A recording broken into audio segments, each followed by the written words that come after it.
Shalom, ketemu lagi untuk saudara-saudara yang terkasih dalam Tuhan. Kita ketemu di Ngobras, acara andalannya di Alpetra Ministry Channel.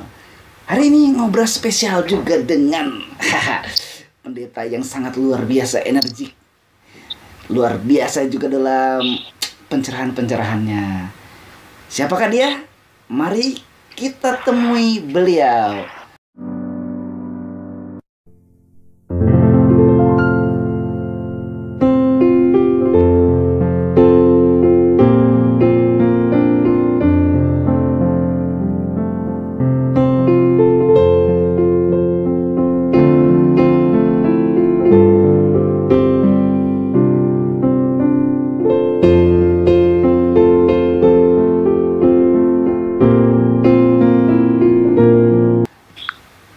Nah, Pak Pendeta, silakan menyapa jemaat kita. Oke, shalom. Puji nama Tuhan, kita bisa kembali bertemu di Alpetra Ministry. Saya bersama dengan kami, saya Jeremia Brahmana atau Pendeta Jeremia Brahmana. Dan bersama saya, host yang paling kacau, tapi lurus dalam Tuhan. Itu Alpetra tentunya. Dan perbincangan kita, wah, kali ini seru nih.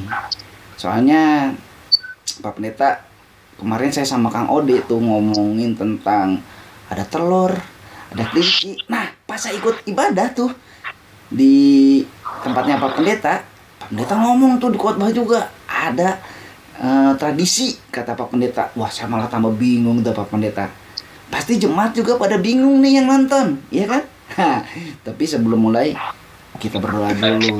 Mari kita berdoa. Bapa kami yang di sorga, sungguh kami bersyukur dan berterima kasih karena berkat kasih anugerah Tuhanlah kami masih bisa ada saat ini, dan kami mau terus belajar dan mendalami kebenaran firman Tuhan lewat acara ngobrol santai. Biarlah ini juga menjadi berkat bagi setiap orang yang melihat, bagi setiap orang menontonnya pun dapat merasakan bahwa sungguh bersama dengan Tuhan itu adalah suatu hal yang indah. Terima kasih Bapak, kami serahkan acara kami, bahkan ngobrol santai kami libatkan Tuhan hadir di tengah-tengah kami, dan kami yakin percaya Engkau hadir melalui kuasa Roh Kudus. Di dalam nama Tuhan Yesus kami berdoa dan mengucap syukur. Amin. Amin. Luar biasa, benar kan penonton, saudara yang terkasih dalam Tuhan? Pendeta Jeremia Brahmana ini sungguh penuh dengan semangat kuasa Roh Kudus. Amin. Gini, Pak Pendeta. Amin. Itu waktu kemarin saya ibadah di tempat kita ya, liatin gitu, kok di sini anak-anak tertib gitu, sepi. Sedangkan saya lihat di tempat lain, kok kayaknya anak-anak pada ribut-ribut nyari telur. Saya sama Kang Ode itu sempat bingung, kok bisa-bisanya gitu. Ini kenapa sih pada nyariin telur? Ya, yang uniknya lagi, Kang Ode tuh pas pulang dari gereja, dia dikasihin telur. Sama, kan salaman tuh biasanya pulang dari gereja. Dia dikasih telur satu-satu. Sampai di rumah tuh bingung. Saya juga bingung juga kan. Ini telur mau diapain gitu kan. Udah direbus sih, nggak dimakan. Kalau telur mentah berarti ini harus dipelihara dong telurnya kan. Nah, gitu. Tapi Pak Pendeta kemarin di khotbah, wah luar biasa. Kita ngobrolin sekarang. Ini tradisi telur nih, Pak Pendeta nih. Sama ada kelinci juga. Kenapa tiap Paskah selalu lambangnya kelinci? Kenapa harus telur? Gimana tuh? Iya, saya juga bingung sebenarnya. Soalnya kita nggak diajarin tentang itu ya. Kalau kita lihat di Indonesia lah khususnya, Paskah itu kan seringkali identik itu dengan telur.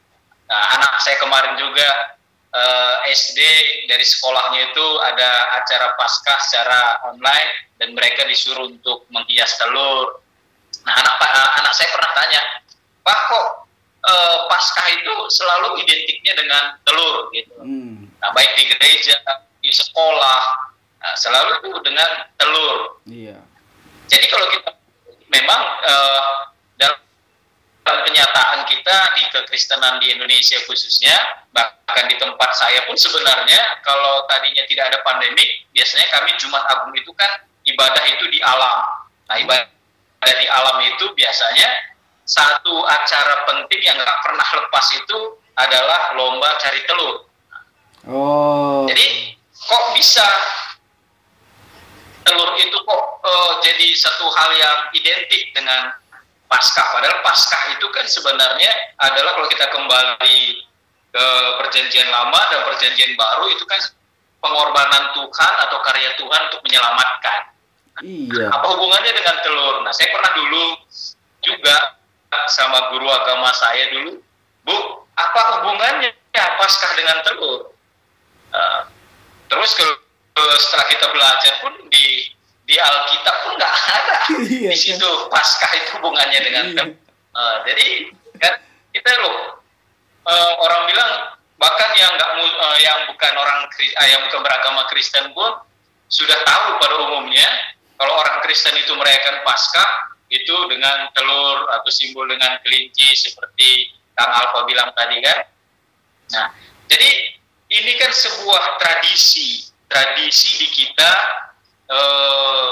ya di gereja kita atau di lingkungan kita atau bahkan di sekolah dan di kekristenan khususnya di Indonesia.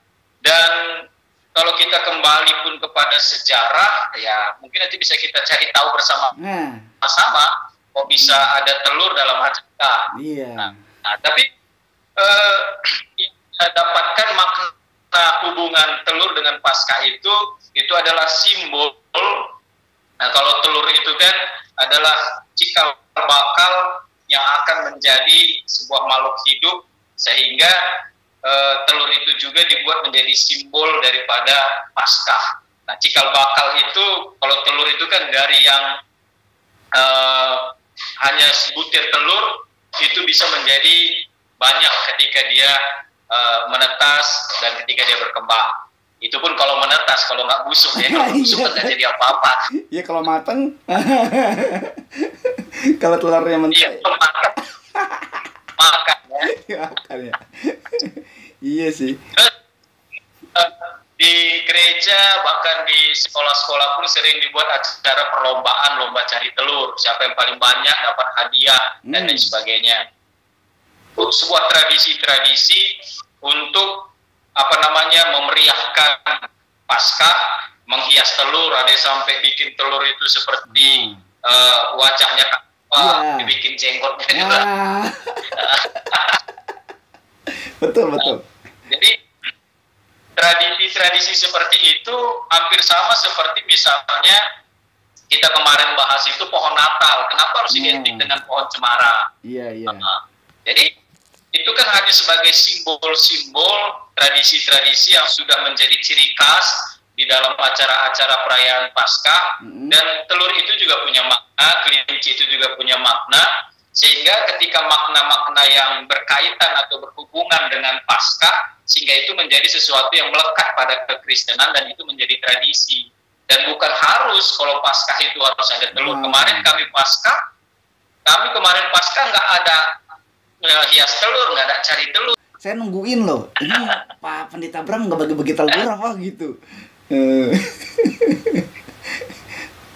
Jadi tahun ini karena situasi keadaan masih pandemi, sehingga kita belum bisa untuk keluar, untuk lain sebagainya, sehingga seperti himbauan Menteri Agama lah kita lakukan acara Paskah dengan sangat sederhana. Iya, betul. Jadi kita lakukan Paskah dengan perjamuan kudus, mengingat kembali apa yang sudah Tuhan Yesus perintahkan untuk kita lakukan, yaitu perjamuan kudus, makan roti dan anggur. Jadi kemarin kita ambil makna Paskah itu dari apa yang disampaikan oleh pemerintah kita dan kita terapkan di gereja dengan sangat sederhana lah. Kita nggak keluar, kita buat acara yang lain, tapi Tuhan ingatkan bahwa Paskah sungguhnya itu adalah pengorbanan Tuhan Yesus, walaupun mungkin dengan tanpa simbol telur atau tanpa simbol lomba cari telur atau menghias telur dan lain-lainnya,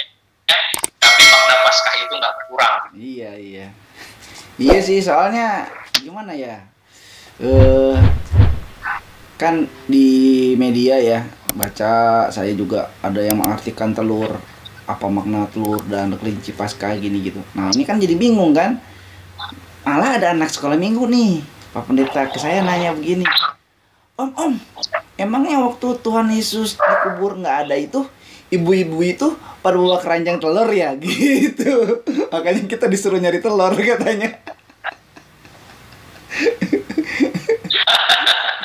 Iya kan. Terus saya bilang oh enggak gitu sih. Nah makanya saya pikir ini harus dijelaskan lah orang oleh yang berkompeten kan. Nah, seringkali kan ngejelasinnya juga jadinya nggak apa ya, mungkin jemaat kalau nggak diajak ngobrol kan nggak asik gitu. Makanya di Alpetra Ministry kita sambil ngobrol.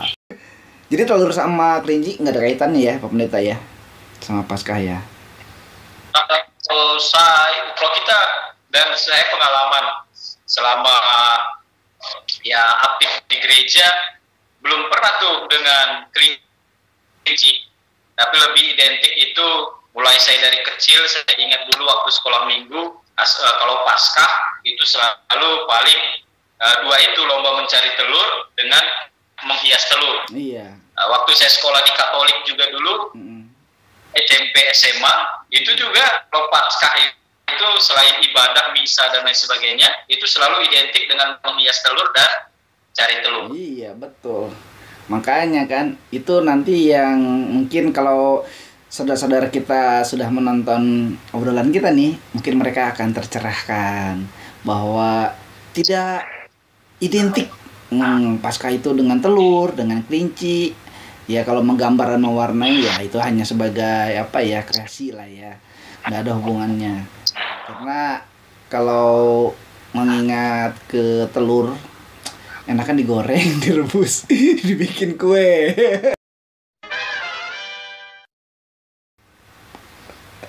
Saya 5 tahun jadi tukang telur kemarin.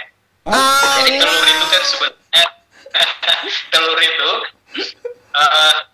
kalau dia bagus itu bisa direbus, bisa digoreng, bisa bikin kue dan lain sebagainya. Tapi kalau dia busuk itu bisa bikin kepala pusing.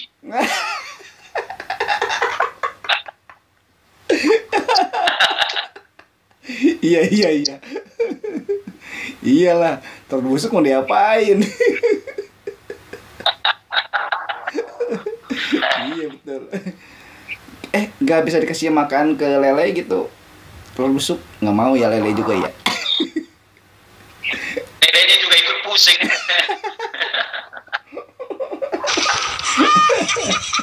Iya. Aduh, makanya nih jadi penting lah buat kita bahwa Paskah itu sebetulnya maknanya sangat luar biasa. Itu waktu kemarin juga tuh di khotbah, nanti saudara-saudara yang sedang menonton bisa melihat link khotbahnya Pendeta Jeremia di akhir video atau di deskripsi. Nanti akan saya sertakan ibadah hari Minggu Pendeta Jeremia dengan tema apa itu Pak Pendeta, temanya yang hari Minggu? Ya, yang minggu kemarin. Ya. Paskah memberikan kemenangan. Nah itu Paskah memberikan kemenangan. Tunggu tayangannya hari Kamis. Ya. Berarti besok. Karena sekarang hari Rabu nih, berarti besok, ya kan? Makanya harus ditunggu oleh para sahabat-sahabat Alpetra Ministry. Wah, iklannya kebanyakan nih Pak Pendeta. Pak Pendeta, kita ngobrolin ini lagi nih. Saya kan baca nih, ya kan, saya senang baca Alkitab dong Pak Pendeta. Ya enggak, harusnya sih saudara-saudara yang sedang nonton juga pasti pada rajin baca Alkitab, ya kan? Nah, itu di Keluaran 12, kalau kita lihat di sana, kan itu ada tulah ke-10 ya ceritanya ya. Lalu di situ dituliskan itu ada Tuhan itu memerintahkan Musa untuk mengambil domba ya, dan darahnya diambil dari darah domba anak sulung, lalu dioleskan ke palang pintu gitu untuk menandai, supaya di Keluaran 12 ayat 1 sampai 27 itu diceritakan di situ kan. Nah, itu sebelum masuk ke situ nih, Pak Pendeta, saya mau nanya dulu nih tentang itu. Bingung saya sama yang kemarin Pak Pendeta omongin juga tuh. Rabu Abu, Kamis Putih ya? Kamis Putih. Kamis Putih. Terus sama Sabtu Sunyi Sepi sendiri kata Pak Pendeta. Nah, coba Pak Pendeta dijelasin deh, Rabu Abu, Kamis Putih sama Sabtu Sunyi Sepi sendiri itu jomblo berarti Pak Pendeta. Kalau Sabtunya sendiri itu jomblo.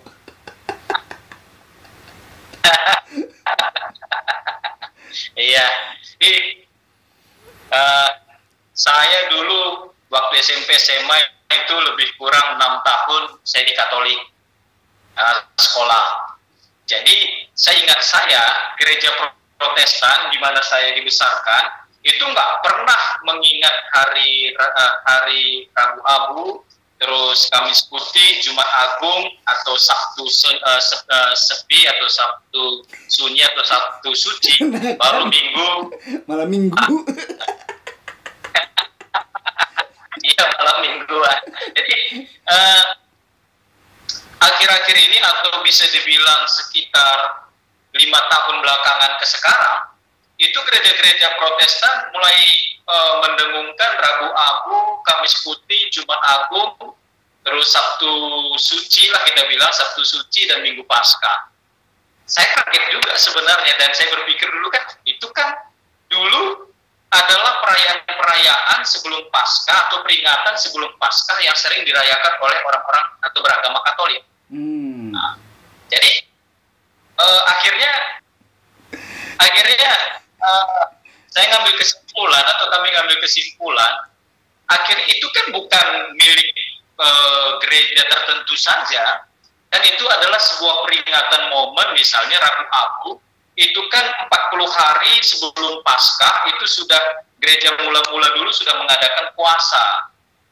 Jadi dikatakan itu Rabu Abu, baru masuk ke Kamis Putih. Kamis Putih itu kan adalah hari Palma atau Palmarum yang disebut dengan ketika Yesus masuk ke Yerusalem disambut dengan daun palem. Dikatakan Kamis Putih. Maka Jumat Agung itu Paskah, baru Sabtu Suci atau Sabtu Sepi itu kan Sabtu itu memang benar-benar mencekam setelah Tuhan Yesus hari Jumat itu disalibkan, dia mati dan dikuburkan. Maka hari Sabtu itu sepi, benar-benar sepi, mencekam, karena dengan peristiwa 3 jam ya, lebih kurang itu dari pukul 12 siang sampai pukul 15 atau jam 3 sore, kegelapan mencekam itu. Nah, jadi sesuatu itu pasti di Yerusalem itu menjadi sebuah cerita yang mencekam. Sehingga Sabtu itu menjadi Sabtu, dan gereja mula-mula mengatakan itu Sabtu Suci, masa tenang. Dan hari Minggu Paskah itu hari kemenangan, Tuhan Yesus bangkit dari kematian. Jadi saya berpikir bahwa ya itu kan milik orang yang percaya kepada Kristus di agama. Jadi ketika kita mungkin gereja-gereja Protestan sekarang sudah mulai memperingati dengan Rabu Abu, Kamis Putih, Jumat Agung, Sabtu Suci, dan Minggu Paskah, ya sah-sah sajalah, supaya kita bisa mengingat dan mengenang kembali bagaimana peristiwa mulai dari Tuhan Yesus itu sebelum ditangkap, sampai ditangkap, diadili, dan sampai disalibkan, sampai dia bangkit. Yang jelas Sabtu Sunyi, Rabu Abu, Kamis Putih itu adalah tradisi gereja-gereja mungkin ya, yang dari peristiwa itu diadopsi oleh gereja-gereja waktu zaman itu, sehingga diikuti sebagai sebuah tradisi. Rabu Abu sebagai peringatan akan apa, Kamis gitu, Sabtu. Tapi yang jelas Pak Pendeta, Sabtu itu malam Minggu, iya kan? Iya. Jadi itu mungkin adalah mata-mata prapaskah sampai Paskah ya. Jadi seperti Rabu Abu, Kamis Putih, Jumat Agung, Sabtu Suci atau Sepi itu prapaskah. Paskahnya itu puncaknya itu hari Minggu, itu hari kebangkitan Tuhan Yesus. Iya, makanya kan memang sebaiknya dimaknainya sebagai yang Jumat Agung, sebagai hari kita ditebus dosa, dan hari Minggu tuh kita merayakan kemenangan gitu.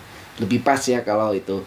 Nah, tentang istilah Paskah sendiri kan makna Pesah sama apa? Pasah ya. Di Perjanjian Lama sama Perjanjian Baru itu gitu.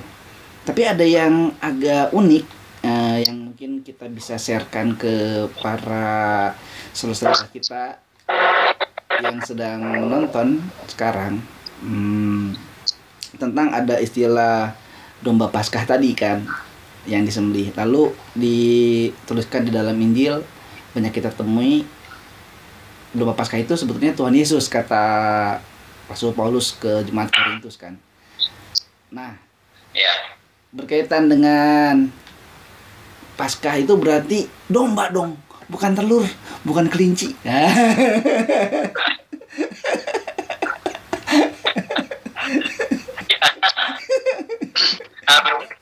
Harusnya berkaitan dengan domba, bukan telur atau kelinci. Iya kan? Itu pemikiran saya aja itu. Gimana nih Pak Pendeta tadi? Mungkin kita bisa lihat kalau di Lukas 22 ayat 1 tuh kan ada hari raya roti tidak beragi tuh. Di Lukas 22 tuh ayat 1 sampai seterusnya lah gitu ya. Kalau saya lihat kan di situ ada hari raya tidak beragi, Tuhan Yesus nyuruh murid-muridnya untuk apa? Carilah, kita ini udah mau masuk ke hari raya apa gitu, roti tidak beragi itu karena mau Paskah. Nah, mau masuk masa Paskah kan. Lalu di Lukas 22 ayat 7 ya.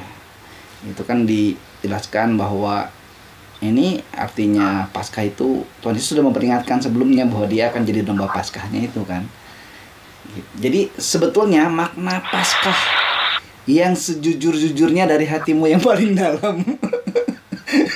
Dari kedalaman Alkitab, dari iman kita nih, gimana nih Pak Pendeta nih, Paskah itu apa sebetulnya?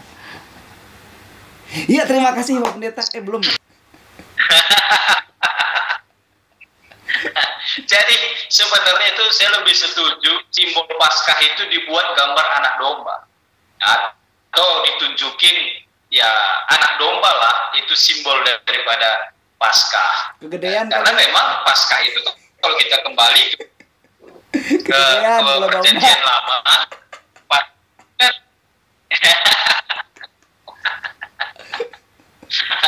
ya, jadi kalau kita kembali ke Perjanjian Lama, tadi disebutkan Kang Alfa dalam Keluaran pasal 12, ketika tulah kematian anak sulung, jadi supaya kematian itu tidak sampai kepada umat bangsa Israel, maka Allah memerintahkan untuk mengoleskan darah anak domba pada tiang pintu mereka, supaya ketika ada darah anak domba, kata Tuhan, maka aku tidak akan masuk dan tidak akan ada kematian di rumah itu. Jadi ada keselamatan. Dan lewat peristiwa itulah kematian anak sulung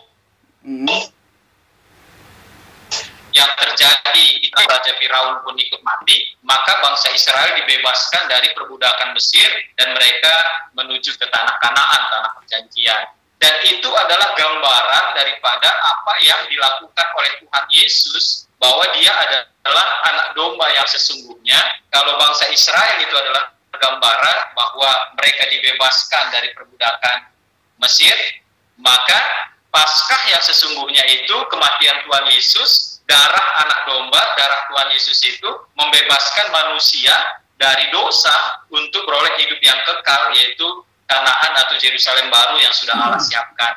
Jadi sebenarnya bisa dikatakan antara anak domba yang ada dalam Perjanjian Lama dengan anak domba yang digenapi oleh Kristus, karena itu adalah satu gambaran dan satu penggenapan. Nah, jadi makna Paskah yang sesungguhnya, kalau bangsa Israel dibebaskan dari perbudakan Mesir, maka apa yang dilakukan Tuhan Yesus dalam Perjanjian Baru itu pembebasan dari perbudakan dosa. Dosa itu nggak ada lagi kuasanya, karena darah Tuhan Yesus itu membebaskan kita. Oleh bilur-bilurnya kamu telah sembuh, dikatakan Petrus pasal ayat 24.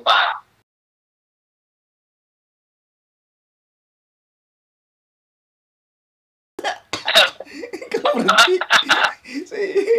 Iya. Iya. Saya Jadi terkesima saya.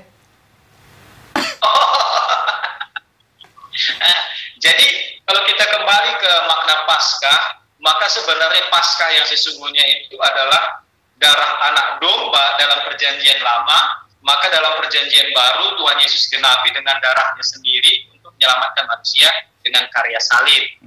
Nah, jadi karya salib itulah sebagai penggenapan dari apa yang ada diperintahkan Tuhan dalam kitab Keluaran pasal 12 tadi. Dan Rasul Paulus katakan, Yesus itulah anak domba Allah untuk menyelamatkan manusia. Jadi maknanya domba Paskahnya yang di perjanjian lama itu sudah digantikan oleh Tuhan Yesus sebagai domba Paskah sesungguhnya yang menyelamatkan kita sebagai anak-anak sulung kerajaan Allah. Bukan begitu Pak Pendeta? Betul sekali. Wah, dapat hadiah payung nih saya nih kayaknya kalau udah bener nih. Nah, Pak Pendeta, kalau gitu ya, berarti Paskah ini seharusnya kan ada lagi yang nanya nih. Berarti Paskah itu kalau diartikan sebagai penyaliban sedih ya. Kan Pak Pendeta juga waktu di khotbah bilang, saya menangis dengan ibu-ibu ketika menonton The Passion of Christ, ya kan? Kalau gitu, Jumat Agung gitu kita sedih. Saya bilang enggak sedih. Justru kita bergembira karena disitulah dosa kita diampuni, ditebus. Ketika hari Minggu, apakah kita juga sedih? Paskah itu harusnya kita bergembira atau bersedih atau gimana sebaiknya?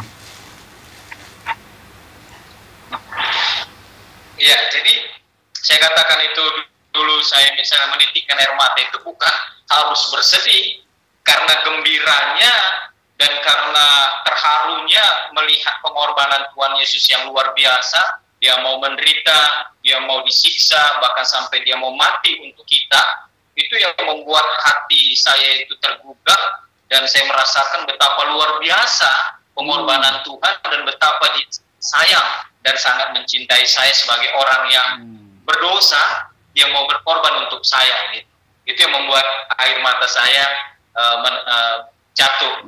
Dan makna Paskah sesungguhnya bukan membuat kita bersedih, tetapi makna Paskah sesungguhnya seperti tema khotbah saya minggu kemarin itu kan, di situ dikatakan bahwa Paskah itu memberikan kemenangan. Tuhan Yesus katakan atau malaikat Tuhan katakan kepada Maria Magdalena dan Maria yang lainnya, jangan takut. Berarti Paskah itu sebenarnya memberikan keberanian bagi kita, kemenangan bagi kita, supaya kita nggak takut lagi. Nggak takut atas apa? Pertama, nggak takut atas maut, kematian kekal atau neraka. Yang kedua, nggak takut dengan apapun yang ada sebenarnya di bumi ini, yang membuat kita berani hadapi semua masalah, persoalan, pergumulan. Karena apa? Karena Tuhan Yesus katakan setelah dia bangkit, maka dia menyertai kita selamanya. Iya, betul. Jadi mana Paskah yang ya memberikan sukacita, memberikan kemenangan bagi kita, bukan untuk meratapinya dengan kesedihan. Iya, itu makanya. Jadi justru dengan Paskah itu kita juga bisa mengabarkan kabar baik kan, berarti kabar sukacita kan. Tuhan Yesus itu mati buat Anda, buat saya. Dia menebus dosa kita. Dia nanti bangkit. Nah, malah nanti masih 40 hari lagi ya. Kita akan merayakan kenaikan Tuhan Yesus juga. Wah, luar biasa nih. Karena Pentakosta 50 hari lagi. 50 hari lagi ya? Oh iya. Berarti kita bahas Pentakostanya 50 hari lagi. Tapi jangan takut. Di Alpeta Ministry banyak sekali tayangan-tayangan yang luar biasa memberkati. Sekarang di gereja-gereja ya, kita perjamuan kudus. Ini suka ada yang ngomong sama saya nih, wah, kamu itu di gereja minumnya apa tuh? Anggur apa Fanta gitu kan? Apa Coca-Cola gitu? Apa teh manis gitu kan? Saya suka jawab gini, oh kalau di saya minumnya darah, saya bilang gitu.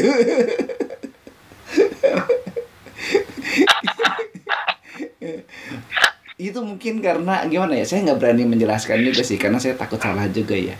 Kan makna anggur sebetulnya sudah dikasih tahu kan itu maknanya apa. Nah sekarang Pak Pendeta Bram deh coba jelasin nih ke saudara-saudara sahabat kita yang lagi nonton nih. Anggur itu artinya apa sih? Bukan anggur yang bulat ya, anggur hijau, anggur hitam. Sama roti. Roti manis. Roti bakar kesukaan kita.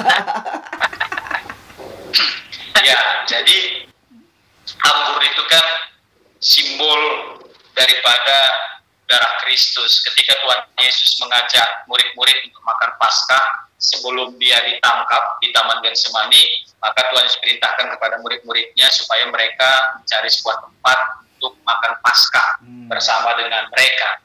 Jadi ketika Tuhan Yesus ambil cawan yang berisi anggur, maka dia katakan itu adalah darahnya, simbol daripada darah anak domba. Tidak mungkin kita, karena dalam perjanjian lama pun kita tidak akan mungkin makan darah, apalagi anak domba kita minum langsung. Maka Tuhan buat simbol anggur untuk menjadi simbol daripada darah Kristus atau darah anak domba.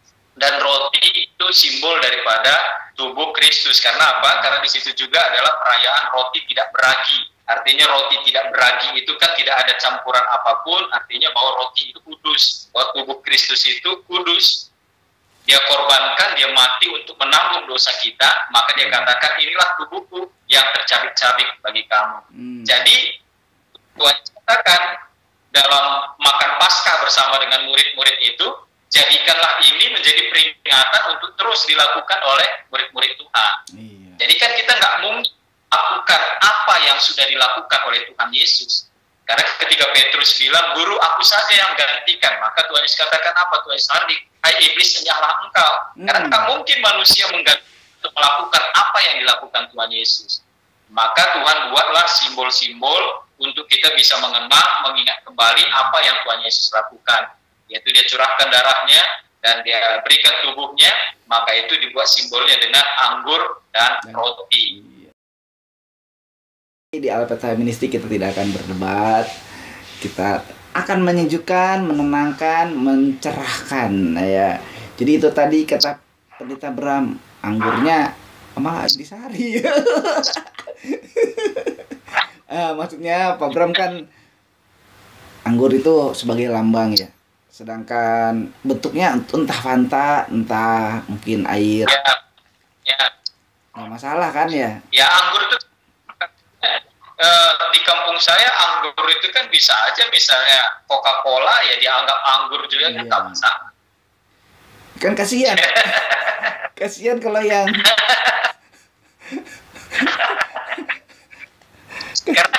karena orang kampung nggak pernah lihat buah anggur.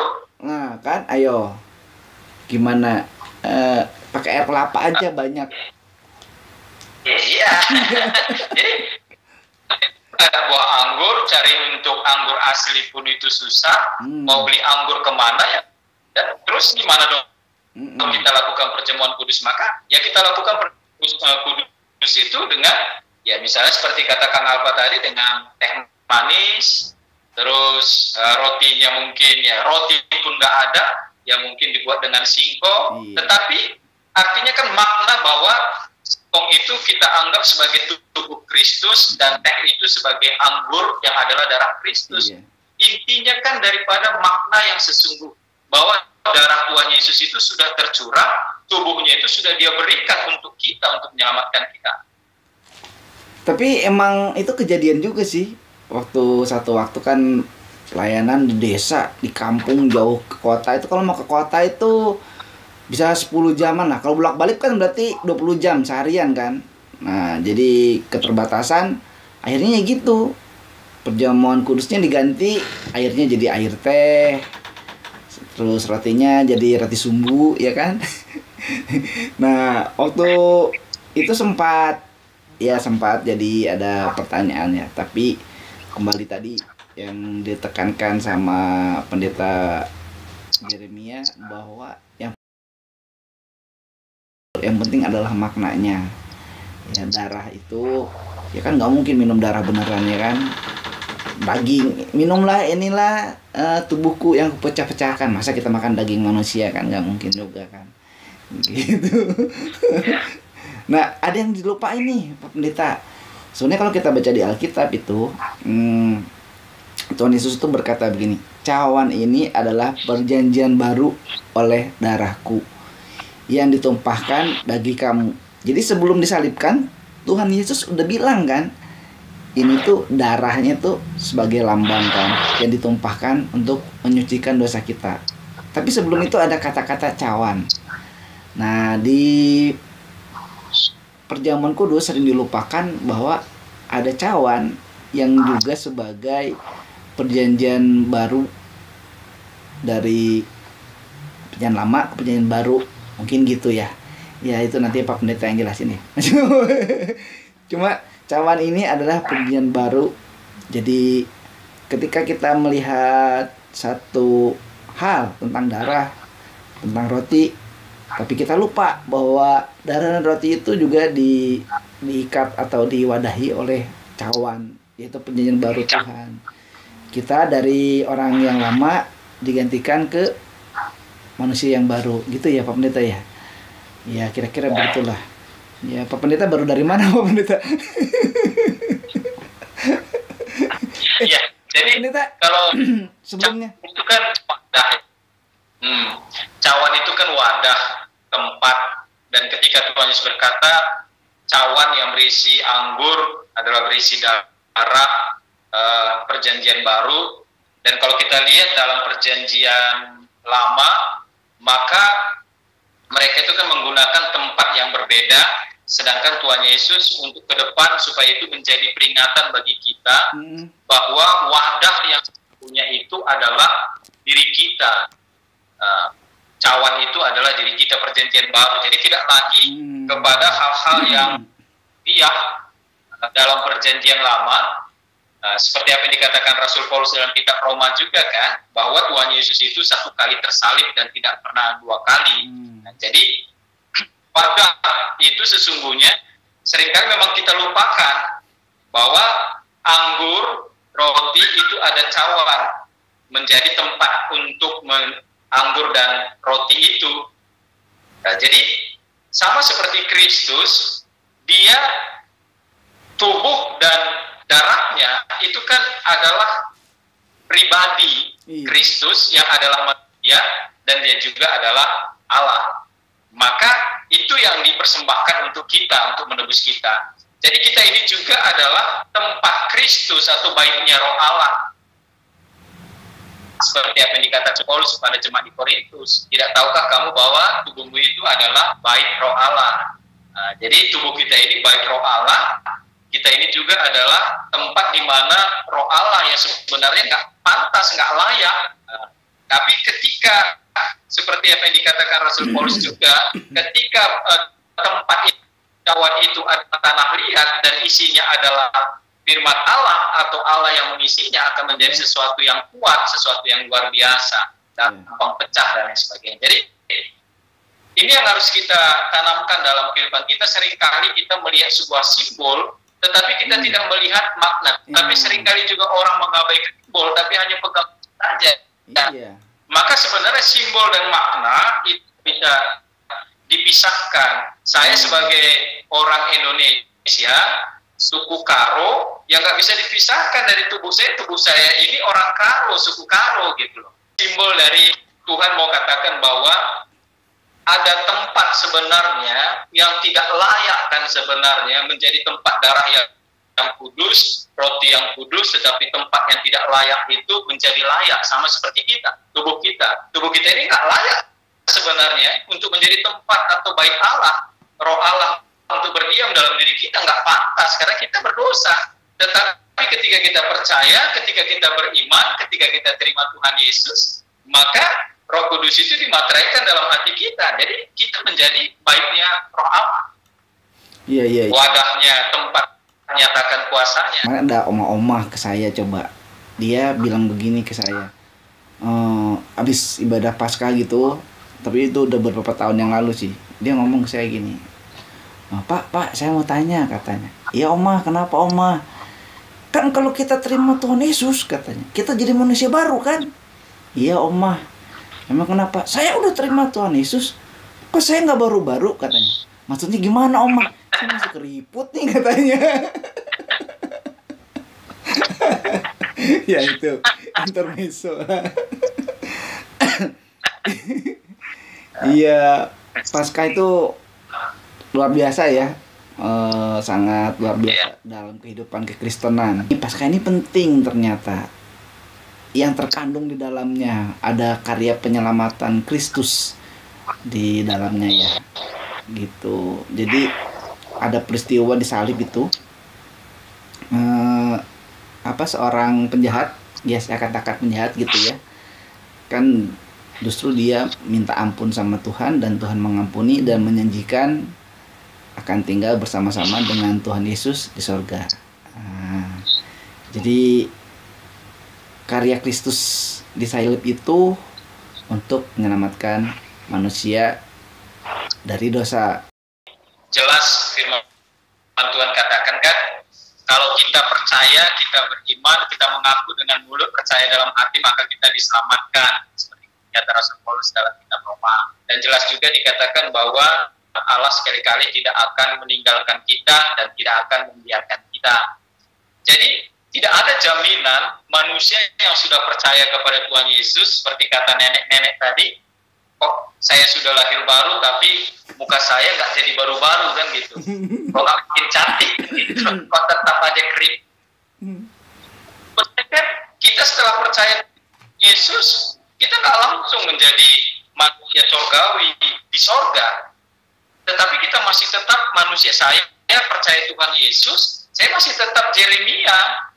Saya nggak langsung hidup di sorga. Ingat nggak dulu ada teman kita yang sering berbicara dengan malaikat dan lain sebagainya, dia bilang di sorga. Jadi akhirnya apa yang terjadi? Gelok kan? Nah, jadinya.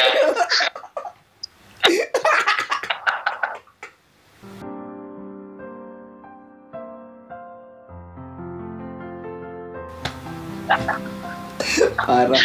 Iya. Jadi kalau kita langsung merasa bahwa diri kita ini adalah orang-orang surgawi, sehingga kita anti dengan manusia yang berdosa, anti dengan hal-hal yang duniawi dan lain sebagainya, maka kita akan terkucilkan dari dunia ini. Maka Tuhan katakan, jadilah kamu terang, jadilah kamu garam. Artinya kan terang itu ya menyinari yang gelap, garam itu memberikan makna bagi orang-orang di sekitar kita supaya nggak hambar hidup ini. Jadi setiap orang yang percaya itu tidak akan pernah lepas dari kesalahan atau dosa. Tetapi firman Tuhan juga katakan bahwa kita bukan orang manusia yang dikuasai dosa atau kita ya bebas melakukan dosa saja, tidak. Tetapi Tuhan akan pasti ingatkan, setiap kali kita melakukan dosa atau jatuh ke dalam dosa, orang yang percaya kepada Tuhan Yesus itu tidak akan pernah mau tinggal diam dalam dosa. Betul. Pasti para dari kita, firman Allah dan Roh Kudus akan berbicara supaya kita bangkit, supaya kita kembali, supaya kita bertobat, supaya kita kembali kepada kehendak Allah, yaitu hidup dalam kebenaran. Jadi nggak ada manusia sehebat apapun dia, pendeta luar biasa pun sudah kebal terhadap dosa. Tak ada. Tetap manusia yang percaya kepada Tuhan Yesus, yang beriman kepada Tuhan Yesus, pasti ada kebenaran dalam dirinya, yaitu Roh Kudus, yang akan menuntun, mengajari, dan membawa kita untuk hidup tetap di dalam kebenaran. Iya, makanya pendeta itu banyak godaannya ya dibanding sama jemaat biasa ya nggak? Lebih berat, tapi bukan berarti beda ya, kayak sama aja. Kalau jemaat yang godanya itu kan kopral. Kalau pendeta yang godanya itu udah jenderalnya. Iya benar. Iya ya, tapi kalau secara kehambaan ya kita semua sama lah ya, mau pendeta mau jemaat juga ya nggak apa-apa pendeta. Wah kalau mikirin ke situ mah susah juga ya. Balik lagi nih ke yang tadi nih. Ingat nggak dulu ada teman kita yang cerita kalau dia habis perjamuan, nah di tempatnya sekretaris gereja mungkin ya kan anggurnya banyak tuh sisanya tuh ya. terus diminum sama dia dihabisin. Nah gimana tuh? Ingat gak tuh cerita itu? Ya kan? Boleh nggak tuh kayak gitu? Nah kalau itu dihabisin gimana tuh? Saya minum misalnya gitu sampai habis.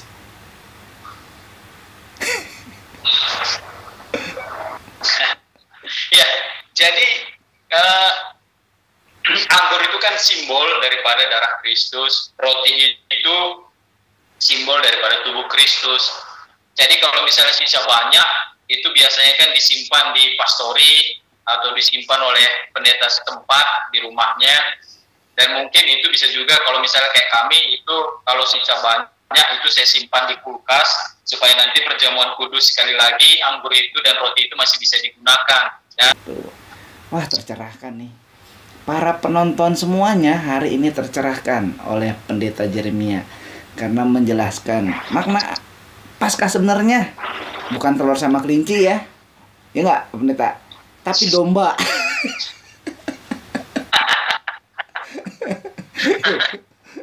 Bukan itu. Tadi dijelasin sama Pak Pendeta Jeremia bahwa makna Paskah sesungguhnya adalah di mana ketika Tuhan Yesus sebagai anak domba Paskah, dia telah mengorbankan dirinya sendiri sebagai persembahan yang sulung satu-satunya, dan dia akan betul-betul menyelamatkan manusia dari dosa. Nah, Pak Pendeta bisa tolong kita rangkumkan nih makna Paskah sesungguhnya. Ya, puji Tuhan, artinya kita diingatkan tentang makna Paskah yang sesungguhnya. Jadi kita jangan sampai terikat dengan simbol, bukan berarti simbol nggak penting, tetapi makna yang sesungguhnya lah yang penting yang harus kita maknai dalam kehidupan kita. Bahwa Paskah itu adalah pengorbanan Allah, karya Allah yang sempurna, tidak ada campur tangan manusia di sana. Jadi kalau kita buat simbol-simbol itu sehingga itu menjadi sebuah makna, maka itu salah. Jadi kembali kepada firman Allah. Firman Allah jelas bahwa karya Allah itu sempurna, semua karena kasih karunia Allah. Jadi pengorbanan Allah itu sempurna. Jadi Paskah itu sesungguhnya adalah kematian Tuhan Yesus di atas kayu salib, bahwa darahnya, tubuhnya dia korbankan untuk kita, supaya setiap orang yang percaya kepadanya tidak binasa, melainkan beroleh hidup yang kekal. Amin. Jadi ya, mari kita maknai simbol-simbol itu kembali kepada firman Allah. Jangan sampai simbol itu yang menguasai kita, sehingga kalau Paskah nggak ada telurnya, berarti itu nggak Paskah. Kalau Paskah nggak ada, ya mungkin simci dan lain sebagainya, itu nggak Paskah. Malah lebih cocok sebenarnya kan Paskah itu simbolnya anak domba. Kalau kembali kepada kita. Jadi, marilah kita kembali kepada firman Allah.